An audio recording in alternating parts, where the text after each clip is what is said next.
با سلام با یکایک شما بینندگان عزیز، نویدی بомдодии تقدیم از رادیو ozodi. امروز 11 март و در پروگرام این حالا ساعت 7 است. برای شما دوستان عزیز کامیابی را تمنا دارم و حالا از خبرها برایتان میگویم.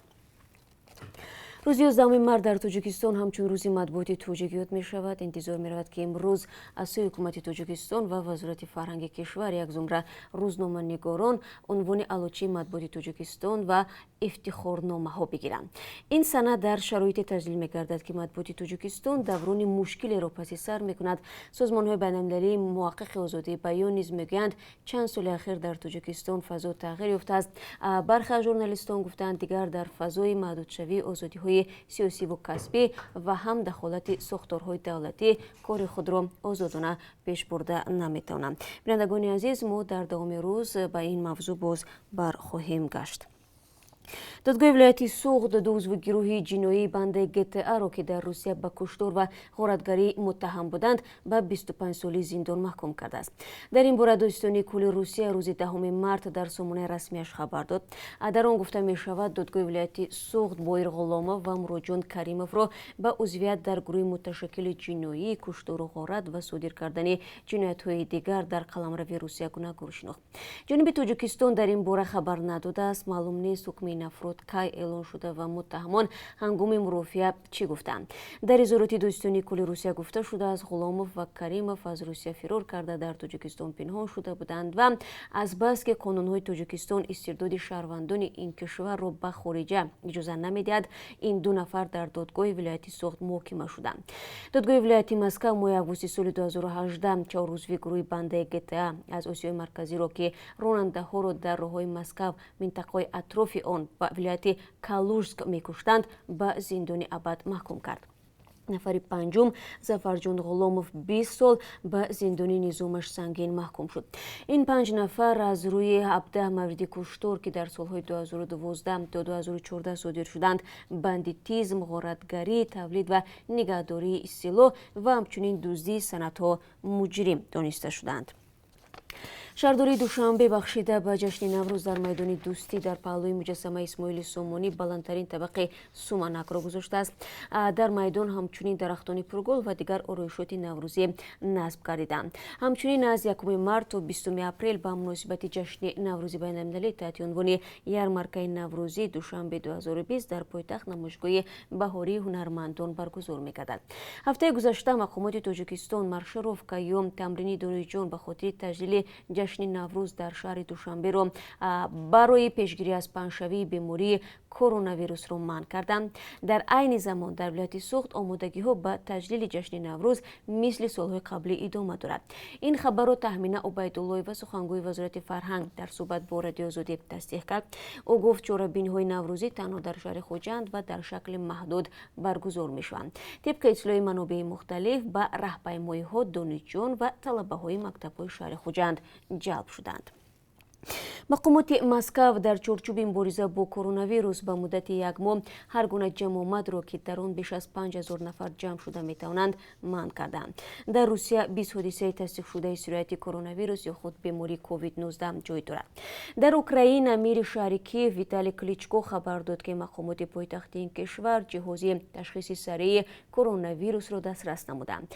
در همین حال ایالات متحده آمریکا از ایران دعوت کرده است که در زمینه‌های بشری تمام آمریکایی‌هایی را که بر غلط بازداشت شدند از زندان‌ها رها کند. کاتب دولتی آمریکا مایک پامپئو گفت آمریکا رژیم ایران را مستقیما مسئول مرگ آمریکایی‌ها خواهد شمرد.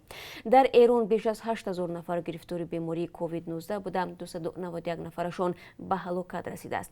مقامات عدلیه ایران اعلام کردند که برای جلوگیری از سرایت کرونا ویروس 70000 محبوس را موقتا به خانه‌هایشان جواب دادند. دیپلمات آمریکایی میگوید ایران بدون دلیل چندین شهروند آمریکا را در زندان‌هایش نگاه می‌دارد.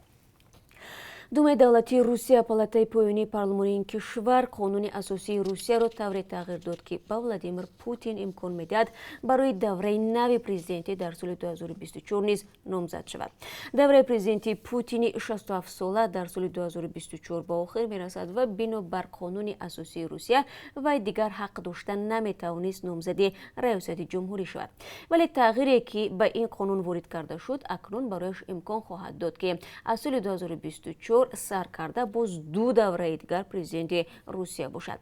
пеш аз он ки Путин ба ин ислоҳи қонуни асосӣ ризоят бидиҳад, узви ҳизби он нахустин зани кайҳонавард Валентина Терешкова пешниҳод кард ҳамаи муҳлатҳои гузаштаи президенти Путин бекор ва ба сифр баробар карда шавад.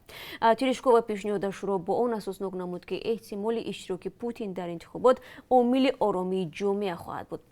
Путин ин пешниҳодро дастгирӣ кард ва гуфт розист агар ин пешниҳод аз ҷониби суди конститутсионӣ пуштибонӣ шавад. Путин ба таври возеҳ дар бораи нақшаҳояш дар соли 2024 чизе нагуфт, аммо барои бисёриҳо тарафдорон, мухолифон, нозирон ва дигарон чизе ки рух дод нишондиҳандаи қавии он аст ки вай дар ҳақиқат аз сари қудрат рафтанӣ нест. барои аввалин бор дар таърихи озарбойҷони соҳиби истиқлол зани 64-сола соҳиба Кафарова раиси парламент ё худ миллии маҷлиси Озарбойҷон интихоб шуд. ӯро ҳизби ҳокими Озарбойҷони нав ки худаш низ аз он намояндагӣ мекунад ба ин мақом пешбарӣ намуд. ҳафтаи гузашта Додгоҳи конститутсионии Озарбойҷон интихоботи пешакии 9 февралро шаръӣ номид ки дар он ваколати 121 депутат аз биёни 125 нафар тасдиқ шуд. хилофкорӣ дар 4 ҳавзаи интихоботӣ тасдиқ гардид. дар ин ҳавзаҳо бо фармони президент Илҳом Алиев интихоботи нав доир хоҳад шуд. нозирони байналмилалӣ хилофкориҳои зиёдеро дар ҷараёни ҳисоби овозҳо ташхис намуда шак доранд ки интихобот одилона буд. бо шиддат гирифтани даъво ва баҳс сари чарогоҳҳо ва афзудани норозигии мардуми деҳаҳо мақомоти Тоҷикистон комиссияи махсусеро барои ҳалли ин мушкил таъсис доданд. комиссияи ба танзим овардани чарогоҳҳо бояд коре кунад ки байни мардуми деҳот ва моликони чарогоҳҳо ҷанҷолу кашмакаш сар назанад. ташкили ин комиссия дар ҳолест ки сокинони рӯстаҳои дурдаст ва доманкӯ шикоят мекунанд ки ба онҳо иҷоза намедиҳанд чорвояшонро дар чарогоҳҳои мутааллиқ ба афроди алоҳида бичаронанд. раҳбарони хоҷагиҳои деҳқонӣ мегӯянд барои ҳар гектар замине ки мутааллиқ ба онҳост андоз месупоранд ва бинобар ин ҳақ доранд чорвои афроди дигарро ба ҳудуди заминҳояшон роҳ надиҳанд. гов гӯсфанду дигар чорвои хонагӣ як сарвати асосии мардуми камбизоат ва ё миёнаҳоли деҳот дар Тоҷикистон ба ҳисоб меравад. баҳсу ҷанҷолҳо одатан бо омадани фасли баҳор ки сокинон чорвои худро ба кӯҳсор мебаранд авҷ мегирад ва ба ҷангу занозанӣ ҳам кашидааст. бино ба омори расмӣ ҳоло дар Тоҷикистон 2 миллион 358 000 чорвои калон ва беш аз 5 миллион чорвои хурд вуҷуд дорад. чорводорӣ яке аз шуғлҳои асосии сокинони деҳот ва манбаи даромади хонаводаҳои зиёд мебошад. ва бинандагони азиз, ҳоло чун ҳамеша аз қурби асъори хориҷӣ барои имрӯз бароятон маълумот медиҳам ки аз тарафи Бонки Миллӣ ин гуна муайян шудааст. $1 9 сомониву 70 дирам, 1 евро каме беш аз 11 сомонӣ арзиш дорад, яъне каме болотар рафтааст доллар ва евро имрӯз. қурби рубли русӣ бошад нисбати рӯзи гузашта поин омадааст. имрӯз 1000 рубли русӣ 134 сомониву 60 дирам таъин гардидааст ки тавре гуфтам коҳиш ёфтааст қурби рубли русӣ. ташаккур мегӯям бинандагони азиз борои он ки моро дар ин сафи барвақт ҳамроҳӣ кардед. ман бозам шуморо мунтазир хоҳам буд бо хабарҳои тоза дар давоми рӯз. моро ҳамроҳӣ кунед. рӯзи бобароре дошта бошед.